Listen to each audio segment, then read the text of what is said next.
मुझे यहाँ पर बुलाकर सम्मानित किया और ये जो अवसर प्रदान किया, उन सभी मैसूर वासी और देलदरी वासियों को बहुत बहुत तहे दिल से धन्यवाद, प्रणाम।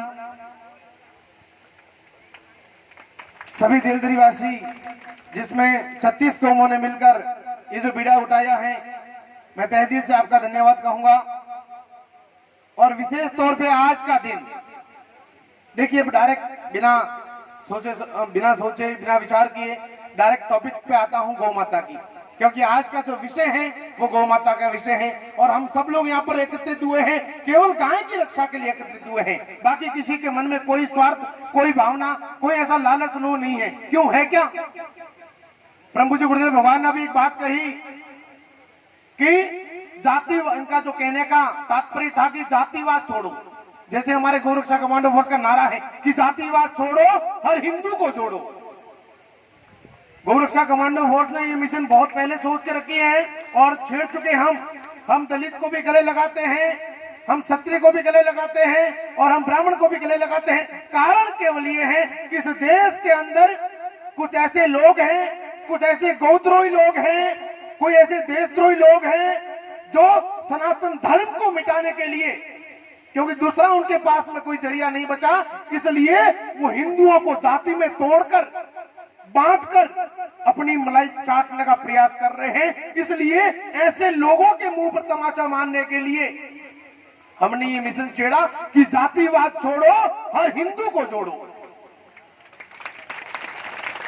देखिए, आज भगवान कन्हैया, बांके बिहारी, मोहन मुरारी, उस गौपालक कन्हैया का जन्मदिन है, जन्माष्टमी है। और आज के दिन पूरे देश भर के अंदर बड़े धूमधाम से जन्माष्टमी का कार्यक्रम मनाया जाता है। और आज धन्य हो गई है देलदरी नगरी, देव नगरी देलदरी, ये देवों की नगरी हो गई आज कि कन्हैया को साक्षात आपने यहाँ पर बुलाने के लिए मजबूर कर दिया। साक्षात संतों के रूप में जो विराजमान है, ये साक्षात कन्हैया है। क्योंकि भगवान कन्हैया का जन्म कहाँ हुआ था? मथुरा में, मगर जन्म लेते कहाँ चला गया? गोकुल में। क्योंकि जहां गैया वहां कन्हैया। मथुरा में गाय की हत्या होती थी और गोकुल में गाय की पूजा होती थी। इसलिए जहां गाय नहीं होगी वहां पर कन्हैया कभी नहीं हो सकता। इसलिए आज आप लोगों के बीच में पूज्य गुरुवर भगवान संत महात्मा पधारे हैं कन्हैया का रूप लेकर। तो उसका कारण है कि आपने इस कलयुग में, इस भीषण भूखमरी में भी, इस कोरोना महामारी में भी आपने गाय की रक्षा का बीड़ा जो उठाया है, ये सबसे बड़ी बात है। सबसे बड़ी वंदनीय बात ये है। देखिए, जन्माष्टमी का त्योहार देश भर में मनाया जा रहा है। कई लोगों ने साउथ में और बॉम्बे और जगह जगह पर दही की हंडियां फोड़कर जन्माष्टमी मनाई जा रही है। 56 भोग लगाकर जन्माष्टमी मनाई जा रही है। पूजा, जप, तप, नेम, भजन, कीर्तन अनेकों तरह से जन्माष्टमी मनाई जा रही है। मनानी चाहिए, बिल्कुल मनानी चाहिए। सनातन धर्म का ये जो एक बहुत बड़ा त्योहार है, इसको मनाना चाहिए बड़े धूमधामों से। परंतु मेरा सवाल है हिंदुस्तान की 100 करोड़ जनता से, उन जन्माष्टमी मनाने वाले उन सभी हिंदुओं से, कि जिस गाय के पीछे नंगे पांव जंगल में चराने जाता था वो कन्हैया, उसकी जन्माष्टमी आप मना रहे हो। परंतु इस देश के ऊपर लगा हुआ कलंक, गौ हत्या रूपी कलंक जो है, वो मिटाने में आप लोग साथ क्यों नहीं देते? जिस कन्हैया को 56 भोग लगाते हो, उस कन्हैया की गाय कूड़े कचरे प्लास्टिक खा के बाजार में मर रही है, डंडे खा रही है, लटका रही है, गाड़ियों में कतल खाने में कटने के लिए जा रही है। और उस कन्हैया को 56 भोग लगाओगे, क्या आपका कन्हैया खुश हो जाएगा? क्या आपका कन्हैया आपसे संतुष्ट हो जाएगा? जिसकी गाय अपने क्षेत्र में कुल्हाड़ी खा रही है, कुल्हाड़ियां पे कुल्हाड़ी मारी जा रही है, और उस कन्हैया को 56 भोग लगाते हो वो खुश हो जाएगा? क्या हमने कभी सोचा जो दही की हांडी है हम फोड़ते हैं, उस हांडी में जो दही रूपी जहर डाल रहे हो वो क्या असली दही है? असली दही तो खत्म हो गया, मिल ही नहीं रहा। कन्हैया को खुश करने के लिए जो दही ला रहे हो वो जानवरों का निकला हुआ जहर है। उस जहर से आप दही बनाकर आप कन्हैया को खुश करने का प्रयास कर रहे हो। कभी ये चीज संभव नहीं होगा मेरे भाई बहनों, जब तक आप अपने घर में गाय नहीं पालोगे। आप क्या सोच रहे हो? ये भगत सिंह, चंद्रशेखर आजाद, राजगुरु, महाराणा प्रताप, छत्रपति शिवाजी, स्वामी विवेकानंद, ऐसे संत महापुरुष क्या भैंस का या जर्सी गाय का दूध पी के पैदा हुए हैं? क्या बड़े हुए हैं? नहीं, इन्होंने देसी गौ माता का दूध पिया है। इन सभी के घर का इतिहास उठा के देख लेना, सभी के घर में देसी गौ माता जी मिलेगी आपको। और आज हमने गाय को घर से बाहर भेज दिया। इतना ही नहीं, अगर अपने गलती से अपने खेत में मुंह डाले तो कुल्हाड़ी मार देते हैं, गालियां देना, लठ बजाना, अनेकों यातना दे रहे हैं उस भगवती गौ माता को, जिसने 4 वेद, 6 शास्त्र, 18 पुराणों में जिसको गावो विश्वश्री मां का दर्जा दिया गया। इस देश में भगवान श्री राम का मंदिर बना जा रहा है, उसकी खुशियां मना रहे हैं। क्या कभी आप लोगों ने सोचा कि वो राम इस धरती पर क्यों आए? विप्रधेन सुर संत हित लीन मनुज अवतार। वो राम इस धरती पर गाय के लिए आया था, गाय की रक्षा के लिए आए थे। उसका मंदिर बन रहा है, भगवान श्री राम का मंदिर बन रहा है, बड़ी खुशी की बात है, हमारी जीत है ये। परंतु भगवान इस धरती पर आए, उस राम की गाय आज कत्ल खाने क्यों जा रही है? उस राम की गाय आज प्लास्टिक कूड़े खा के क्यों मर रही है? उस कन्हैया की गाय क्यों खेतों में कुल्हाड़ी खा रही है? कौन है इसका जिम्मेदार? क्या हम लोगों को त्योहार मनाने का अधिकार है? मैं पूछना चाहता हूं आप लोगों से कि आपके घर में कोई मुर्दा पड़ा हो, आपके घर में कोई मुर्दा या कोई लाश मरी पड़ी हो, आपके परिवार का कोई सदस्य मरा पड़ा हो, तो क्या आप मिठाई बांटोगे? क्या आप त्योहार मनाओगे? क्या आप बधाई दोगे? क्या आप 3 बार गले लगाकर उन जालीदारों के घर पे सेमियां खाने जाओगे? नहीं जाओगे ना। तो ये भारत रूपी मेरा घर, ये भारत रूपी मेरा घर, इस घर में मेरी माँ की हर रोज हत्या होती है। आज भी न जाने लाखों गाय की हत्या हुई होगी। हम लोगों को अधिकार नहीं है, हिंदुओं को अधिकार नहीं है कोई त्योहार मनाने का, क्योंकि कभी कभी गाय भी सोचती होगी मेरे भाई बहनों कि हमने कहां जन्म ले लिया, हमने किस परिवार में जन्म ले लिया। इसलिए मेरे भाई बहनों,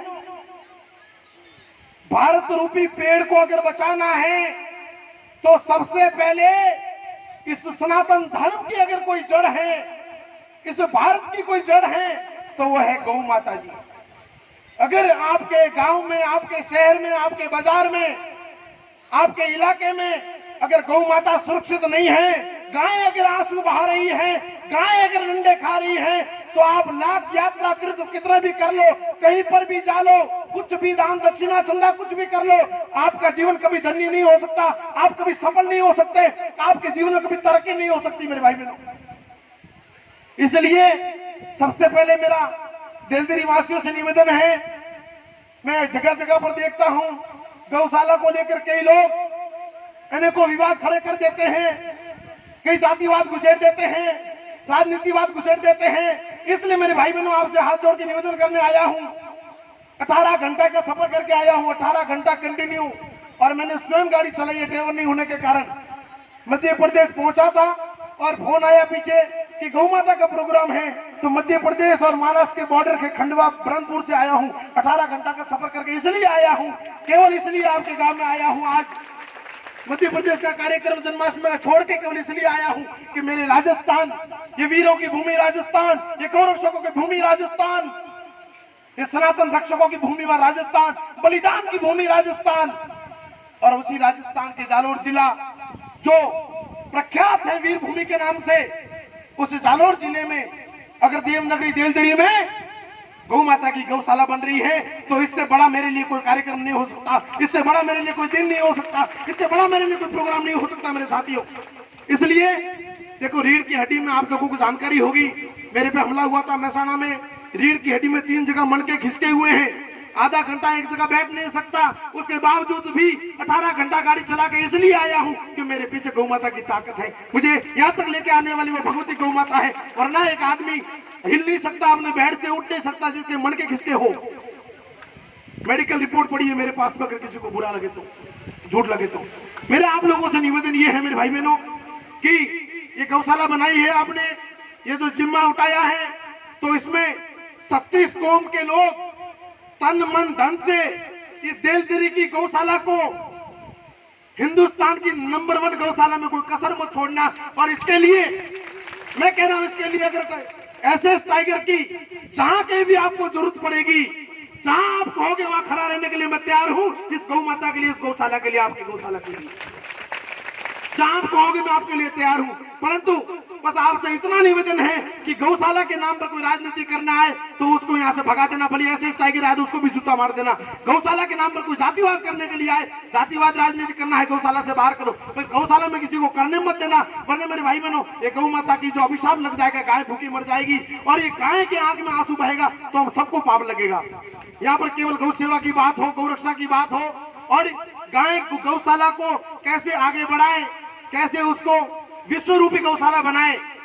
इसमें मैं आप लोगों को कहना चाहूंगा कि अगर आप स्वास्थ्य में कहीं गौ माता का अगर एक्सीडेंट वैक्सीडेंट कुछ भी ऐसा हो जाए तो हमारी टीम भी यहाँ पर भागरा में सुरेश सुतार करके आया हुआ है। उनकी टीम जगह जगह आपको कोई हमें नंबर दे दूंगा, उनसे संपर्क करना आपके लिए। अगर यहाँ आना पड़े, सेवा देनी पड़े तो भी आएंगे। और समय समय पर वादा करता हूँ, समय समय पर मैं भी आऊंगा। और ये हर साल, इस बार छोटा कार्यक्रम आपने रखा है, परंतु देख लो कार्यक्रम छोटा है, परंतु मंच पर जिस तरह से संतों का समागम देख रहे हो, मुझे ऐसा लगता है कि साक्षात ब्रह्मा विष्णु महेश कृष्ण राम सब कुछ यहाँ पर विराजमान है आपके लिए, इस गौ माता की गौशाला के लिए। इसलिए हर साल इसी तरह से कार्यक्रम का आयोजन करके इस गौशाला को खूब आगे बढ़ाए। और एक विशेष निवेदन और, गौशाला में ऐसी व्यवस्था कीजिए कि गाय का दूध घर घर पहुंचे। आज किन किन के लोगों के घर में गाय, जरा मुझे बता, हाथ खड़ा करके बता, किन के घर में देसी गौ माता जी है? सच्चे दिल से हाथ खड़ा करना, किन किन लोगों के घर में देसी गौ माता जी है? महाराज जी ये स्थिति है भारत की, 8-10 हाथ खड़े हुए हैं, बोलो। कोई बात नहीं, आपके घर में गौ माता जी नहीं है, मैं समझ सकता हूं, परंतु आपको उसका परिणाम नहीं पता है।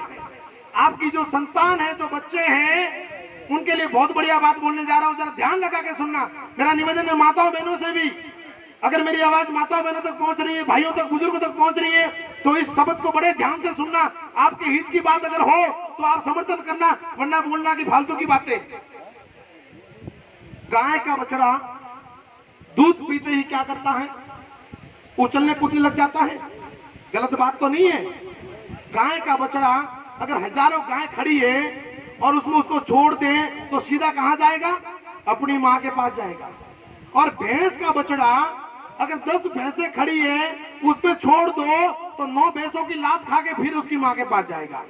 भैंस का बछड़ा दूध पीने के बाद में कोने में बोधे की तरफ पड़ा रहेगा, उछल कूदल नहीं करेगा।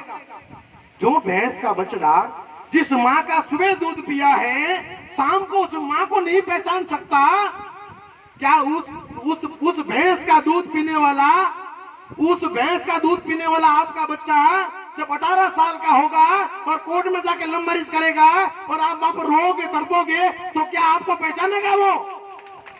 वो कहेगा कौन मां और कौन बाप मैं नहीं जानता, मेरा तो सब कुछ यही है।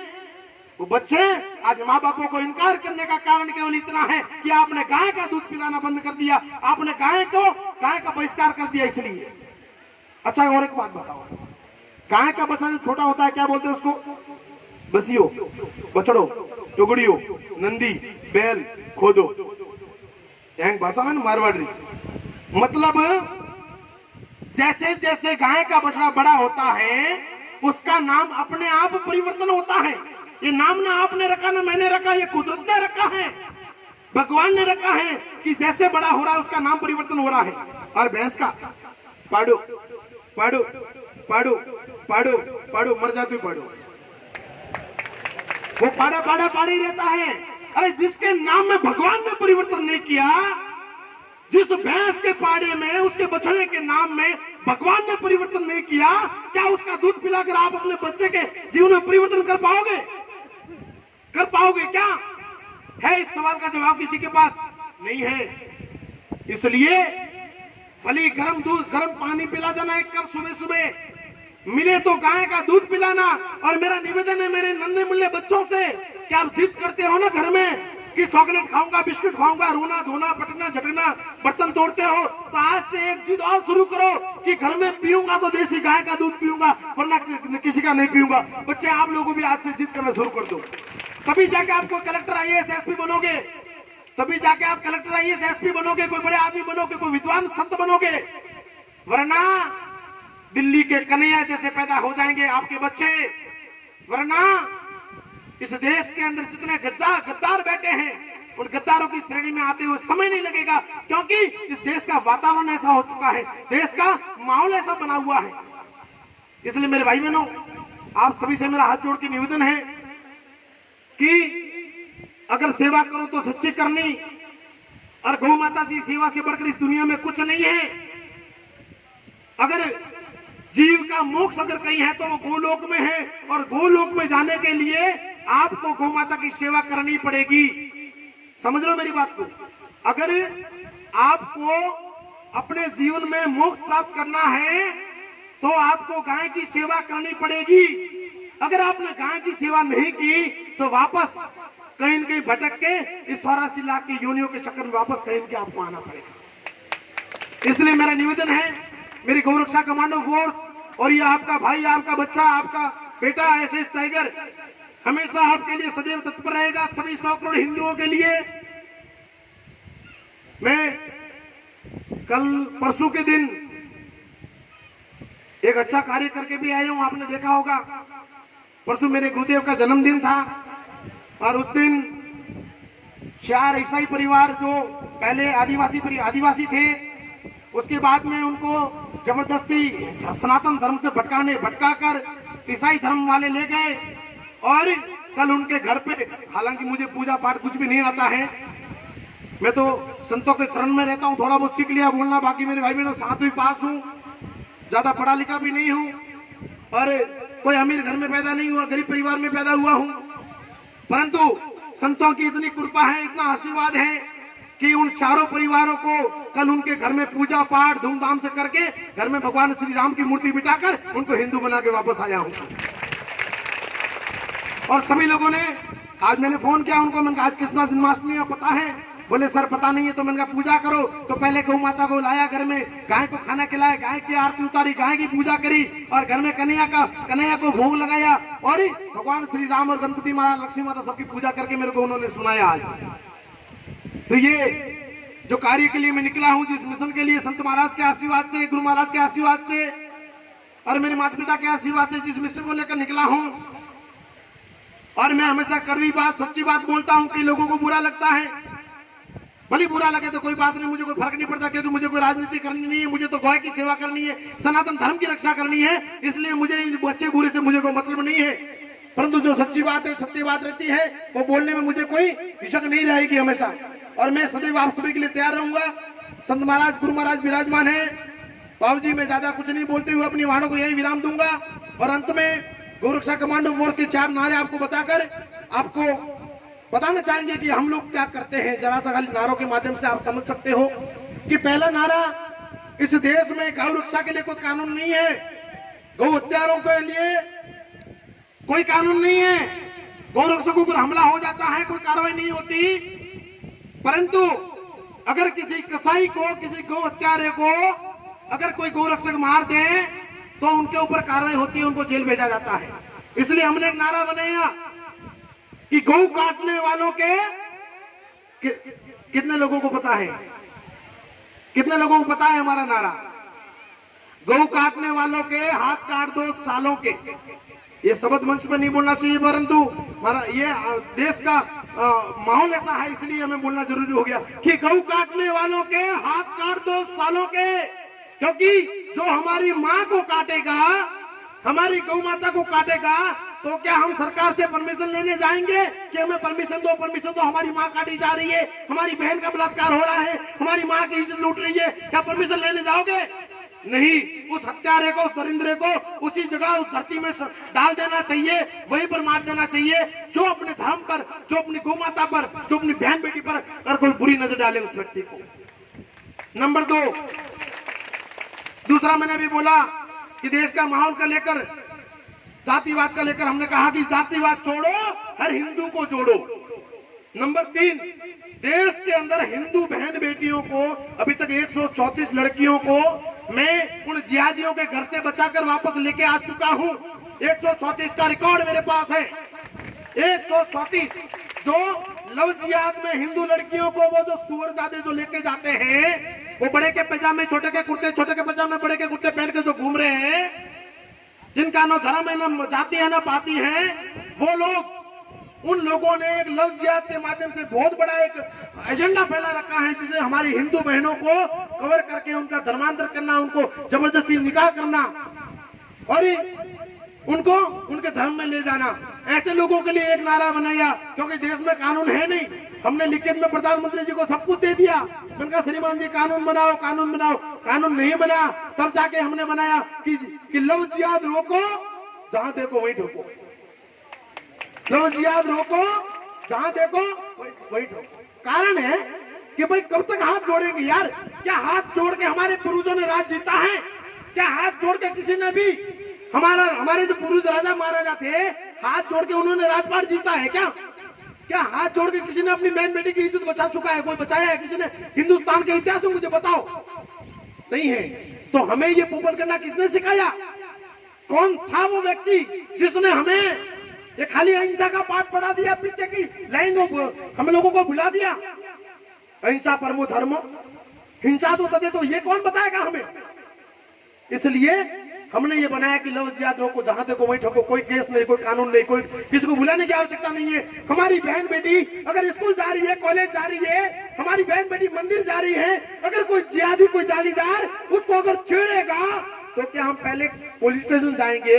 श्रीमान जी हमारी बहन स्कूल जा रही है और वो साला वहां पर छेड़ रहा है, पुलिस वाले बोलेंगे साहब बाहर गए हैं, एसपी साहब ऑर्डर देंगे, हम ये करेंगे, पहले रिपोर्ट लिखवा, ये करवा, वो करवा। अरे तब तक तो बहुत लेट हो जाएगा। आपकी बहन कोई न कोई संगीता बन जाएगी। आपकी बहन न जाने कोई न कोई ऐसी बहन जिसका न जाने क्या क्या हो जाएगा इस देश के अंदर। इसलिए हमने ये बनाया कि लव जिहाद रोको, जहां देखो वहीं ठोको। नंबर 4, इतना सब करने के बाद भी ये लोग नहीं समझ रहे हैं, नहीं सुधर रहे हैं। तो मुझे कुछ लोगों ने कहा कि भाई साहब हम भी कुछ करना चाहते हैं। मैंने कहा क्या करोगे? तो बोले कुछ करना चाहते हैं। मैंने कहा क्या? आप लव जिहाद। मैंने कहा शुरू करो। बोले कैसे? मैंने कहा बुर्का हटाओ, चुनरी उड़ाओ, बेटी बचाओ, बहू ले आओ। बुर्का हटाओ, चुनरी उड़ाओ, बेटी बचाओ, बहू ले आओ। 29 बहुएं ला चुका हूं और भी 4 बहुएं संपर्क में हैं। बहुत जल्दी हिंदू के घर में वर कन्या सावधान हो जाएगा। और चौथा और आखिरी नारा मैंने मेरे खुद के लिए बनाया है और इसी के साथ अपने वाणी को विराम दूंगा कि जिंदगी रही तो फिर मिलेंगे, जिंदगी रही तो फिर मिलेंगे, वरना हिंदू है हरिद्वार में जरूर मिलेंगे। जय हिंद, जय भारत, प्रणाम।